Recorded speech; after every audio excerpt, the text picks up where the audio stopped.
Krishi Vigyan Kendra Thoubal na Mapham Kayada Pangthoknaribagum Kisan Diwas-2025 Farmers Day gi thoram ngasi KVK Thoubal gi campus ta pangthokkhre Viksit Bharat 2047 the role of FPOs in globalizing Indian agriculture haiba theme da pangthokkiba thoram aduda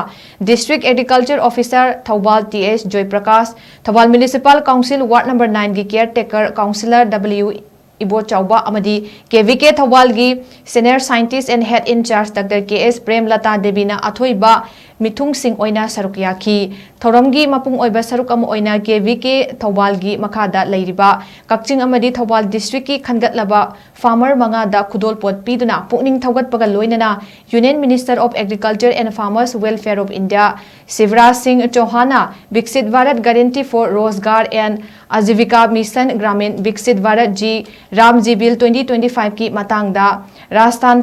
address piriba thoram adu webcast ki kuthangda punna yengminaki amadi Ramji Bill 2025 ki matangda iwa leaflet chu farmers sing da yenthoki thoram aduda athoiba mithungi overall piraduna District Agriculture Officer Thoubal TH Joy Prakash na Farmer Day gi maramda Pangthokpa kari maramdagi pangthokpa haukibano amadi levak asida lairiba tasengna farmer oizariba singidamak center government na pekhatliba thoram kaya gi matangda wafam kaya phongdoki